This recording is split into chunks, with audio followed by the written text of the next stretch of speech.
Before we start this time, yeah, for those who have been seeing the constant re-uploads of Power Rangers in Space, I have to apologize for spamming your, subscription timelines on YouTube with those.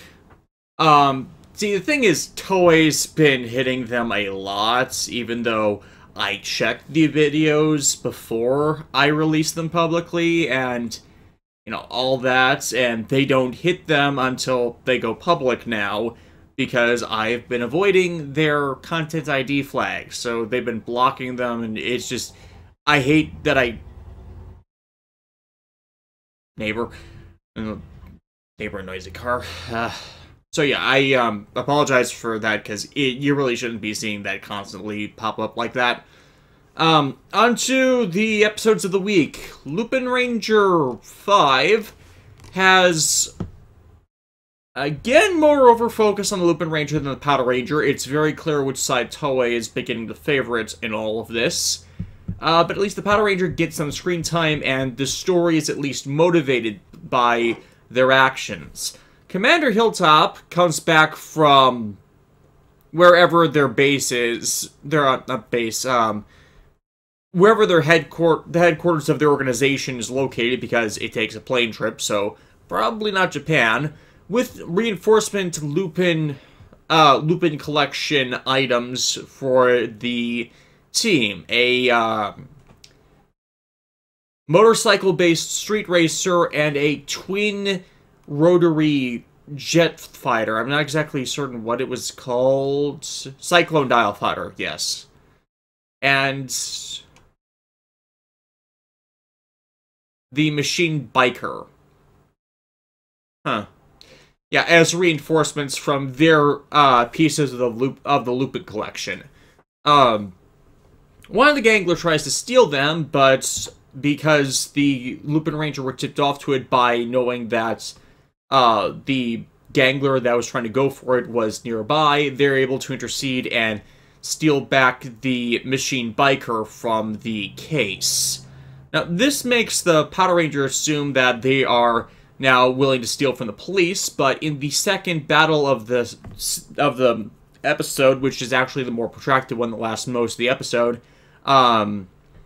it's revealed to the Power Ranger that everything they're using to battle the Gangler are from the Lupin collection, and it's merely their job to get it back because, you know, they're stolen property. They're specialized agents contracted by the family to reclaim stolen goods. They're not exactly, it's kind of a continuous thing I seem to be getting with these guys, in that they're not actually breaking the law in the usually criminally offensive ways that would validate, forgetting the guy's name, Keiichiro's so obstinate stance against them, because they're thieves, but they're recovery agents. They're, like, deputized and all that crap to do the specific thing, and they're not actually, they're stealing back stolen property. There's actually legal middling over that kind of thing, especially if they're deputized and hired to do it by those representing the claimant party. In fact, they're all ultimately pieces stolen by, or at least owned by, the Phantom Thief Arsene Lupin III, so it's actually questionable whether whether these items originated as stolen goods or something that, like, Arsene Lupin or someone in his family created, but still, I would hate to say the possession is 9/10 of the law thing, but there's still something strange about how the Power Ranger are dealing with, agents whose only job is to recover stolen goods, and why Keiichiro can't keep seeing this as black and white when this is anything but. But that black and whiteness of his personal perspective does certainly seem to be the foundation of all of the conflict in this episode, as, like, Keiichiro can't see any other reason beyond them being criminals for why they would go after this, and this finally sets off Kairi into becoming enraged for him being that dismissal to their reasons for doing this, which is to resurrect and save the lives of their lost friends. And he finally lets him have it for it, in that they don't want to be doing this, but it's the job they were hired to do, with the potential reward being their friends back to life. Friends and loved ones, I should rephrase it as. And I guess it escalates the... Yeah, escalate's definitely the proper term. The rivalry and antagonism between the sides, as Keiichiro simply does not understand that he fucked up big time with that declaration of them being... admittedly, they are selfish in this pursuit, but there's a certain selflessness to a selfish wish to save someone. I guess it's kind of contradictory when you get right down to it, but this is another sign of Keiichiro's big character flaw, and they've at least been consistently showcasing it as something he needs to get beyond in its entirety, in that it's natural character flaw that needs to be addressed, in how his bullheaded zeal is preventing him from seeing the bigger picture. Now, they've played with this a bit in the previous 4 episodes at times to show when he can be aware of it, but that he keeps defaulting back to it on principle is definitely something we need to work past with him, and I think that's the big stumbling block between the two teams uniting that he will need to continents before we get there, if we ever get there. It's becoming more and more questionable. Admittedly, it's the 5th episode of the show out of what's presumably to be a 47, 48 episode show, unless they cut it even shorter, which is entirely possible. But yeah, not much more to it than that, as well. It's a short fight scene, followed by some minor character time discussing the Lupin collection pieces, and then it's the big fight. And we do get some other additional information from this, in that the GSPO is aware of the other Lupin collection pieces, and they have altogether the potential to be highly devastating with their power, but they don't actually know anything about them, so, or where they actually come from, aside from them having the pieces in lockup. So in some ways, this rationalizes the Patranger stance, in that anyone collecting something this dangerous must be out to do something bad. There's not exactly a there is a wrong conclusion from it, but from their standpoint about, or at least Keiichiro's personally biased standpoint, there's of course no other way he would think about that kind of thing. Whereas I feel this is a lost opportunity to more address that, how they need to move from being openly antagonistic towards each other to more having the room to work together, as we saw with Tsukasa last episode, I should say. But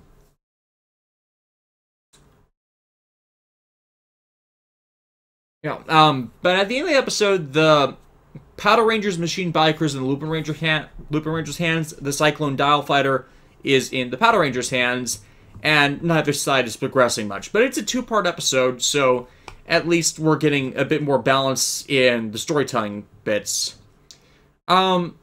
This episode also focused a bit more on introducing the generals, not exactly in this same way as we've been getting. Not Destra. Yeah, we're more focused on Destra Majo, where we showcase that he has 2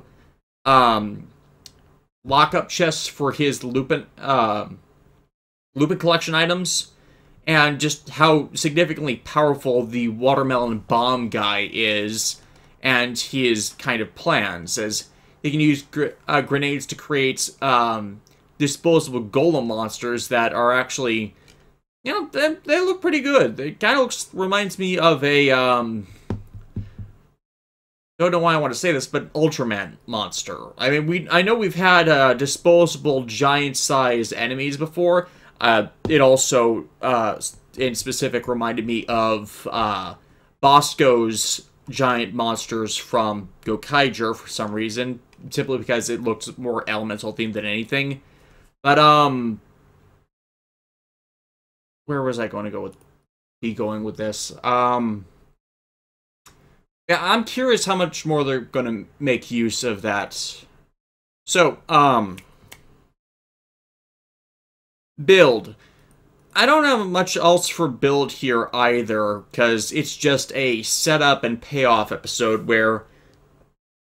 I shouldn't say it's setup and payoff, but more downtime between the high intensity to set up the next big battle. In this case, it's Sento after Sento wakes up from using Hazard thanks to the Pandora Bracelet's ability to wake him up from Hazard, he gets the idea that he gets the idea from Ryuga that maybe to suppress Hazard, he needs to use an element stronger than Hazard that Hazard's just bringing out the full potential of, instead of Hazard overwhelming him.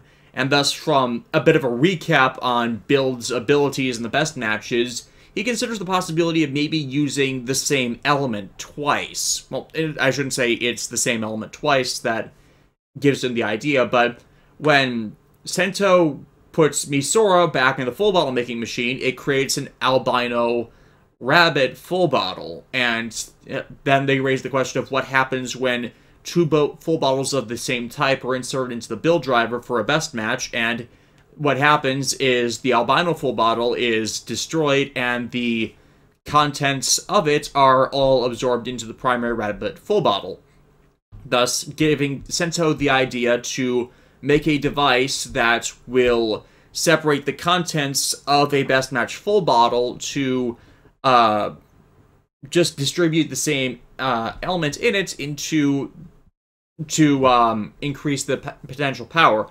Admittedly, there was a good segue in this episode about how Sento kind of did the same thing for the Dragon full bottle, where only one is used, and then creating a very powerful form due to the separation, drawing out the full potential of the element instead of the disparate parts creating powerful combos and abilities. So, you know, it's playing off of established lore for giving Sento the RabbitRabbitTankTank full bottle, as I keep calling the damn thing, because it's very nice, very fun to say it that way. So yeah, Sento pretty much gets to work on that, and there's a bit more in play here than we first...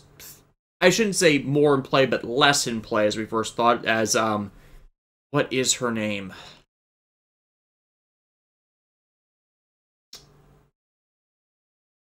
I am blanking on her name, and I am trying to find her in the character listings.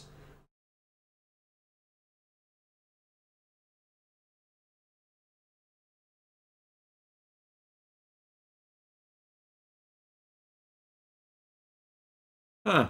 She's actually disappeared from the character listings. Sawa Takigawa, had to rule down for that. Yeah, Sawa's a spy.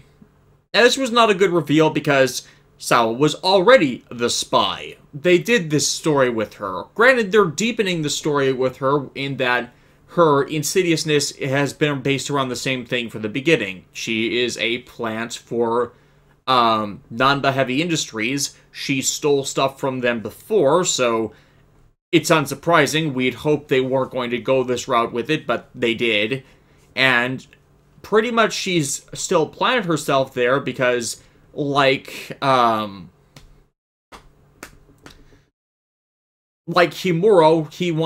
Nanba wants to use Sento's genius against him in their own further weapon research, since they already have the Splash Driver plans, and Sento's the super genius that even created all this technology in the first place.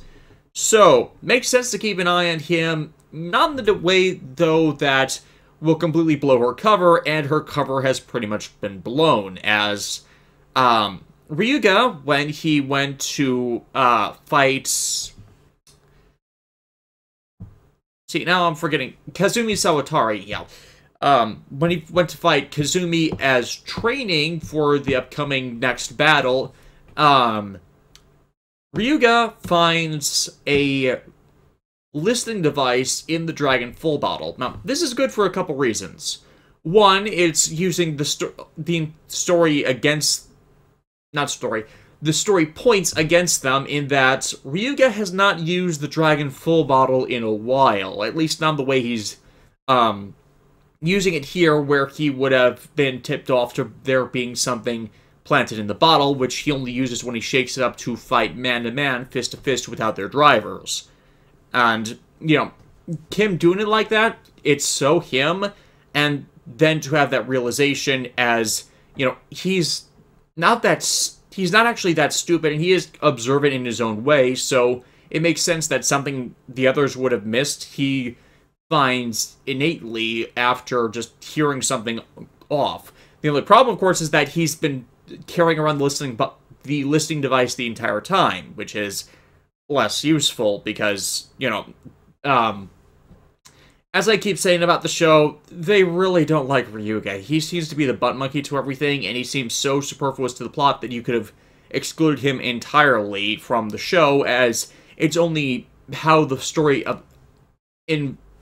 not even how the story involves him, but how they involve him only through the actions of others. He doesn't actually do anything for himself. He seems to be just more there for excuses to motivate the plot, versus him having a story that causes things to happen in it, in the overarching narrative. And this is kind of another example of that. Though, he did probably get the best moment he's had in some time, in that when Kazumi goes to create a grave... creates a grave for his fallen comrades, that it's Ryuga that is the one who can most understand what Kazumi is going through proxy of losing his girlfriend and having her essence, you know, pretty much just all that remains of her being the Dragon Full bottle. He's the one that most understands this out of anyone there, and it's a very good moment between the two, where you don't even really need to... They didn't even really need to play back the flashback of him losing his girlfriend in his arms. So, yeah, I like that he's the one who can most empathize with Kazumi, even though they get along like cats and dogs. Yeah. So yeah, Sento builds the RabbitRabbitTankTank full bottle and its form weapon, which...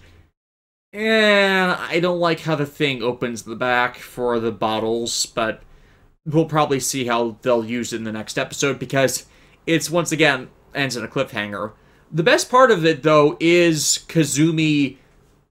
I don't want to say taking revenge, because he really doesn't. He only beat down one of the three guys who cost him his friends' lives. So, it's like 1 out of 3 and you're absolving yourself from the vengeance quest for the others. I mean, I know he forgave Sento because he wasn't in control of himself, and it's clear the shock Sento put into himself, but he is not going to be going after Gentoku Himuro for what he did to Kiba. I mean, that seems a bit strange that he just focused on the Hell Brothers. No, I'm not saying that's a bad thing, because we got a really good fight out of it, and maybe it's more an expression of him letting it all go at the end of the day, but there's something off about it. And that's pretty much where the episode ends, and on him getting that catharsis, as Ryuga's prepared to go against the other Hell Brother, and the other Hell Brother, either Fu or Rai, I'm not sure which one was defeated there, uses both of the gears that the Hell Brothers use to transform into the actual Hell Brothers combination instead of the engine and Remocon separate forms. And it's like, you can clearly see the oh crap expression on his face. And I gotta credit it to Eiji Akasawa, who is playing Ryuga. He really does know how to do the proper expressions for the reactions they keep having him do. So, yeah, that's where the episode ends, and I really didn't have much to say this time around, because it's both sides, they're just setup episodes for the second half of this specific arc. So there's probably going to be more of a payoff with both of them next week that will be more warranting a longer recap. Like, I'm just over 20 minutes here, so yeah, I'm going to cut it here. Hopefully I can keep these down to this short of a vlog in the future. Spoilers from experience, I know I'm not, but who knows.